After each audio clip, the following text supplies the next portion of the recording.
आइए दोस्तों, बात करते हैं एक ऐसे मर्ज के बारे में जिसमें नौजवान तबका बहुत ज़्यादा परेशान हो रहता है, और वो है धातु रोग, जिसको धात रोग भी कहा जाता है। इस रोग में होता क्या है? तो इस रोग में होता ये है कि पेशाब के बाद में या पेशाब से पहले जब बंदा पेशाब के लिए जाता है तो उसको या तो पहले पेशाब से पहले सफ़ेद धातु पेशाब की जगह से गिरती है, ये एक चिपचिपा पदार्थ निकलता है सफ़ेद रंग का, या फिर पेशाब करने के बाद में ऐसा दिखाई देता है। कभी कभी टॉयलेट में ज़ोर लगाने पर भी ये चीज़ दिखाई देती है, और एक तार नुमा एक चीज़ चिकनाई टाइप की, और एक जिस तरह से वीर्य होता है उस टाइप की चीज़ निकलती है, जिसको धातु का बहना या धातु का निकलना कहते हैं।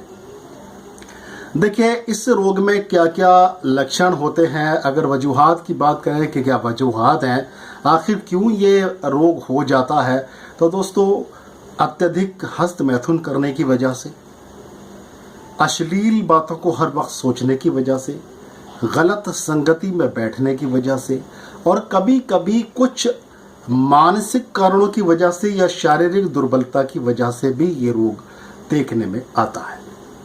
अब इस रोग में होता क्या है? जब ये रोग होता है तो लक्षण कौन कौन से दिखाई देते हैं? देखिए, सबसे पहला लक्षण तो यही है कि आप जब पेशाब करते हैं तो पेशाब के साथ में या पेशाब के बाद में या पेशाब से पहले नज़र आता है कोई चिपचिपी चीज़ जो है पेशाब के रास्ते से बाहर निकल रही है, तो आप समझ जाइए कि ये धातु रोग हो गया है। अगर ये कंटिन्यू स्थिति बनी रहती है तब इसको समझने की बात है कि ये धातु रोग है। अगर ये बाई चांस कभी ऐसा दिखाई देता है, कभी अचानक से ऐसा कभी लगता है, तो ये धातु रोग नहीं होता है।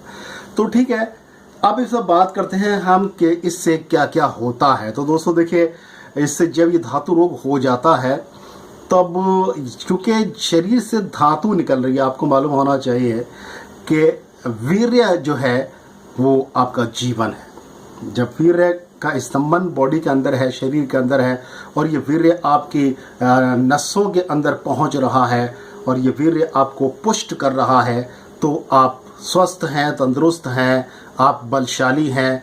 और अगर वीर्य आपका क्षय हो रहा है, वीर्य निकल रहा है, ये आपका वीर्यपात हो रहा है किसी भी तरह से, तो आप दुर्बल होते जाते हैं। होता क्या है, इसमें कमर में दर्द रहने लगता है, आपका स्वभाव चिड़चिड़ा रहने लगता है, आंखों के नीचे काले घेरे पैदा हो जाते हैं, और हर वक्त मन जो है बुझा बुझा सा रहता है, चिंता अवसाद जैसी स्थिति आ जाती है, और आप गिरा गिरा जिस्म महसूस करते हैं। आप हर वक्त लेटे रहना पसंद करते हैं, और किसी से बात करते हैं तो मिजाज में चिड़चिड़ापन रहता है, और इसके अलावा जीवन से जैसे खुशी और उमंग जैसी चीज़ें बिल्कुल ख़त्म सी हो जाती है। क्योंकि ये जो शरीर का जो जुज़ है जब आपकी बॉडी से बाहर निकाल रहा है, तो आप अच्छी तरह से समझ सकते हैं कि क्या इसका अंजाम होता है। अंजाम इसका ये होता है कि जिन लोगों को धातु रोग है वो इसको हल्के में बिल्कुल भी ना लें, क्योंकि इसका अंजाम जो लास्ट में होता है वो ये होता है कि वो धीरे धीरे आपकी सेक्सुअल पावर कम होती रहती है, आपकी रुकावट बहुत कम हो जाती है, और आप हीन भावना के शिकार हो जाते हैं।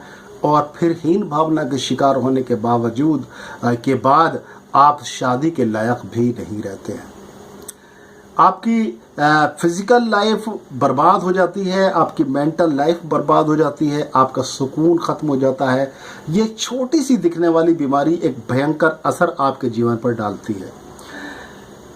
आप कह रहे होंगे कि मैं आपको डरा रहा हूँ, नहीं डरा रहा, आपको चेता रहा हूँ। जी हाँ, अगर कहीं भी शुरुआत आपको हुई है, या ये शुरुआत नहीं बल्कि कई सालों से आपको बनी हुई है, तो आप घर पर बैठकर अपना टाइम बर्बाद मत करिए। आज जो नुस्खा मैं देने वाला हूँ वो इतना ज़बरदस्त नुस्खा है कि आपकी इस परेशानी को हमेशा के लिए दूर कर देगा इंशाअल्लाह। जी हाँ, तो करना क्या है, देखिए ध्यान दीजिए। सारी बातें हो गई कि क्यों होता है, क्या होता है, इसका कारण क्या होते हैं, फिर इसके लक्षण क्या होते हैं, फिर इसका अंजाम आखिर क्या होता है, कितना नुकसानदेह साबित होता है आपको ये।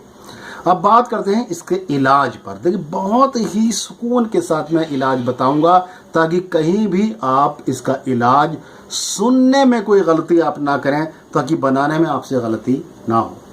इलाज क्या है? इलाज देखिए एक चीज़ आती है जिसको हम बोलते हैं राल, राल सफ़ेद, या जिसको येलो रेजिन बोला जाता है। ये छोटी छोटी सी डलियां आती हैं सफ़ेद रंग की, भूरे रंग की, और पाउडर भी इसका आता है, लेकिन पाउडर मत लीजिए। इसका आपको डलियां वाला लेना है, अच्छी क्वालिटी का लेना है। राल ले लीजिए आप आधा किलो राल सफ़ेद आपने ले लिया। उसके बाद में देखिए क्या होता है, ये भी बता रहा हूँ मैं आपको। एक साल का पेड़ होता है, इसकी लकड़ी अक्सर फर्नीचरों में इस्तेमाल की जाती थी पहले, अब तो बहुत मुश्किल से और बहुत कम लोग इसको इस्तेमाल करते हैं, काफ़ी महंगी लकड़ी होती है ये साल की लकड़ी। और साल के अंदर से जो गोंद निकलता है, उसको जो रेजिन निकलता है, उसको हम बोलते हैं राल। ठीक है, तो इसको राल सफ़ेद कहा जाता है। बहुत सारी बीमारियों में काम आती है, लेकिन यहाँ हम जो जिक्र कर रहे हैं वो है आपका धातु की बीमारी, आपकी धात आने की बीमारी का इलाज। अब क्या करना है, देखिए इस राल को लीजिए और इस राल को अच्छी तरह से बारीक करके पीस लीजिए। ठीक है, पीस लिया। अब अगली चीज़ आपको क्या लेनी है, तो अगली चीज़ आपको लेनी है बड़ का दूध या बरगद का दूध, जिसको बोलते हैं बनियान ट्री इसको बोला जाता है। बरगद का पेड़ जिसको बोला जाता है, उसका जब पत्ता तोड़ते हैं तो दूध निकलता है, काफ़ी बहुत बड़ा पेड़ होता है। और अगर मैं यूँ कहूँ कि हिंदुस्तान के अंदर सबसे बड़ा पेड़ बरगद का ही होता है, तो ये गलत नहीं होगा। बहुत फैल जाता है चारों तरफ, और उसकी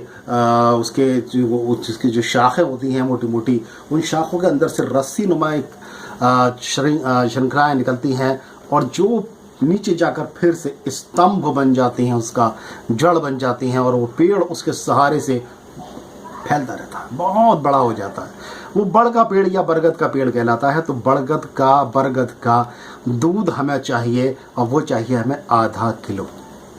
ये जब पत्ता तोड़ते हैं तो इसके 2-3 बूंदें इसके अंदर से टपकती हैं, तब आप इसको इकट्ठा कर सकते हैं। धीरे धीरे उसके पत्ते तोड़कर या उसकी शाखाएं जो मुलायम शाखाएं होती हैं वो तोड़ेंगे तो दूध इकट्ठा हो जाएगा। तो आधा किलो ये दूध आपको लेना है, आधा किलो राल आपको लेनी है। ठीक है, अब क्या करना है, ध्यान से सुनिए। अब आपको राल का पाउडर जो है, ये दूध लेना है, खरल में डालना है। इसमें राल का ये पाउडर आपको शरीक करते जाना है धीरे धीरे, और इसको खरल करते जाना है। बड़ा खरल लेना है आपको, इसको खरल करते जाना है। मेहनत लगेगी लेकिन काम भी ऐसे ही होगा। खरल करते जाना है, खरल करते जाना है, खरल करते जाना है। दवाई धीरे धीरे डालते रहना है, और इतना खरल करना है कि ये सारा दूध जो है आपकी आधा किलो राल के अंदर, ये आधा किलो दूध समा जाए, पूरी तरह से समा जाए, मिक्स हो जाए, और ये आपस में मिलकर एक जान हो जाए, यानी एक ही चीज़ बन जाए। अब आपको इतना इसको खरल करना है कि ये जो दूध है आपका इस पाउडर के अंदर सूख जाए। ठीक है, हो सकता है आपको 2 दिन लग जाएं इसको खरल करने में, 3 दिन लग जाएं, यानी कि कंटिन्यू तो नहीं कर सकते, रोक कर करेंगे तो हो सकता है 2-3 दिन लग जाएं इसको, लेकिन इसको खरल करके सुखा देना है। ठीक है, उसके बाद में आपको क्या करना है, देखिए ये जो वज़न आपका होता है ये तकरीबन 600 ग्राम वज़न बनेगा। यानी कि ये पाउडर दूध सूखने के बाद में 100 ग्राम तो इसका वज़न बचेगा ही। तो आपका कितना वज़न हो गया, टोटल 500 ग्राम वो और 100 ग्राम ये, 600 ग्राम वज़न हो गया। अब क्या करना है, 600 ग्राम ये वज़न हमें अलग रखना है, और इसके बाद में हमें क्या लेना है, इसके बाद में हमें लेना है छुई मुई का बीज, जिसको लजालू भी कहा जाता है, छुई मुई कहा जाता है। इसका बीज हमें लेना है। छोटे छोटे से बीज होते हैं, इसको हल्के हल्के लाल लाल भूरे भूरे से बीज होते हैं। तो वो बीज हमें लेना है 100 ग्राम, ध्यान रखिएगा 100 ग्राम बीज लेना है। और क्या लेना है, और लेना है आपको ताल मखाना। ये भी बहुत बारीक बारीक से बीज होते हैं, छोटे छोटे से। ये बीज भी हमें लेना है कितना, 100 ग्राम। ये हमारी 2 चीज़ें हो गई। एक तो हो गया हमारा लजालू या छुई मुई के बीज, दूसरा हो गया हमारा, इसको लाजवंती भी कहते हैं, तो लाजवंती के बीज हो गए। और दूसरा आपका हो गया ताल मखाना, ताल मखाना के बीज कह सकते हैं, ताल मखाना कह सकते हैं। तो ये भी आपको 100 ग्राम लेना है। अगली चीज़ जो आपको लेनी है वो है विदारी कंद। विदारी कंद भी आपको 100 ग्राम लेना है। विदारी कंद भी आपको 100 ग्राम लेना है। और आप आ जाइए चौथी चीज़ पर। तो चौथी चीज़ में आपको लेना है आपका सिंघाड़ा, सिंघाड़े की मींग, ये भी आपको 100 ग्राम लेनी है, 100 ग्राम लेनी है।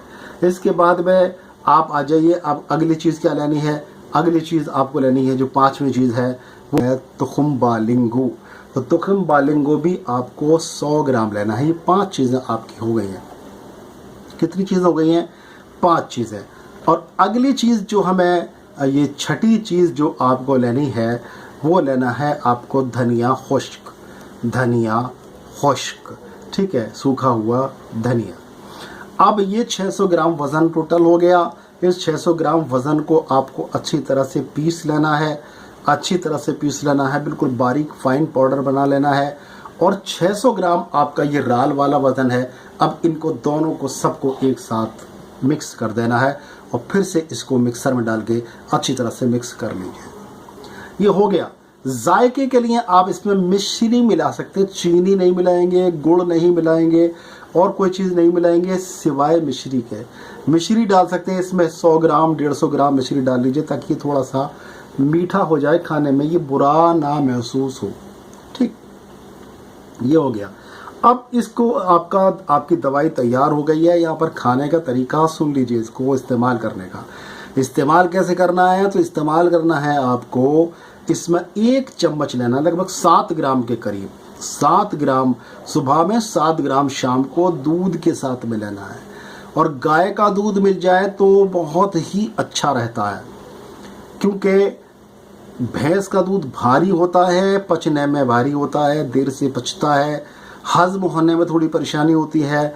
लेकिन गाय के दूध का पाचन बहुत जल्दी होता है, गाय का दूध हल्का होता है, गाय का दूध सुपाच्य होता है। इसलिए गाय का दूध मिल जाए तो सोने पे सुहागा है। या बकरी का दूध भी मिल जाए तो उससे भी आप ये दवा ले सकते हैं। ठीक है, तो सुबह में 7 ग्राम लीजिए, शाम को 7 ग्राम लीजिए। परहेज़ क्या करना है? देखिए, खट्टी चीज़ें तो आपको हाथ भी नहीं लगाना है। खट्टी चीज़ों को, गर्म चीज़ें आपको इस्तेमाल नहीं करनी। बाहर की जितनी भी चीज़ें हैं, चाहे वो कितनी भी अच्छी दिखाई देती हैं, चाहे आपको कितना भी शौक़ हो, आपको इस्तेमाल नहीं करना। तंबाकू का इस्तेमाल आपको नहीं करना है। गुटखा, पान, तंबाकू, बीड़ी, सिगरेट वगैरह, इससे आप अगर इसके आदी हैं तो इसको दूर कर दीजिए, कम कर दीजिए कम से कम। शराब वगैरह का कोई भी इस्तेमाल आपको नहीं करना। शैतानी चीज़ों से जितने दूर रहे इतना अच्छा है। ये शैतान है, ये आपकी ज़िंदगी में तूफ़ान मचा देते हैं ये चीज़ें, और आपकी ज़िंदगी को बर्बाद कर देते हैं, आपकी पारिवारिक ज़िंदगी को बर्बाद कर देते हैं। इससे दूर ही रहो, शैतान है, शैतान, जी हाँ। तो आपको क्या करना है?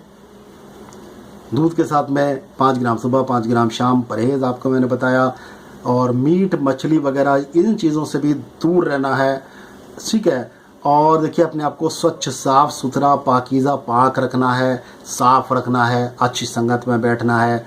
और सुबह को हल्के हल्के कदमों से टहलना है। 1-2 किलोमीटर, 2-3 किलोमीटर टहलिए आप आराम से, सुकून से।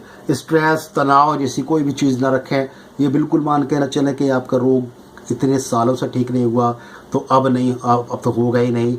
ये दवा काम करेगी आपकी इंशाअल्लाह। आप इसको इस्तेमाल करके फिर देखना आप कैसे असर करती है। बेजवाब, यानी इसका कोई जवाब ही नहीं है। ये ऐसा असर करेगी कि आपको इसके मुकाबले की दूसरी मेडिसिन मिलेगी ही नहीं। आप इसको इस्तेमाल करेंगे, किसी दवा की ज़रूरत पड़ेगी भी नहीं। इसको इस्तेमाल करिए। लेकिन देखिए, जैसे मर्ज़ आपका ज़्यादा पुराना होगा उतने ही ज़्यादा दिन आपको इसको इस्तेमाल करना चाहिए। आपको अगर मर्ज़ बरसों पुराना है तो कम से कम 2-3 महीने इसको इस्तेमाल करना चाहिए। फ़र्क तो बहुत जल्दी हो जाएगा, लेकिन मर्ज़ को काटने के लिए, जड़ से उखाड़ने के लिए आपको ज़्यादा दिन मेडिसिन लेनी चाहिए। ठीक, ध्यान रखिएगा, अपना ख्याल रखिएगा और अपने भाई का भी ख्याल रखें। दुआ में ज़रूर याद रखें। बहुत बहुत शुक्रिया। अस्सलाम वालेकुम वरहमतुल्लाहि वबरकातुहू।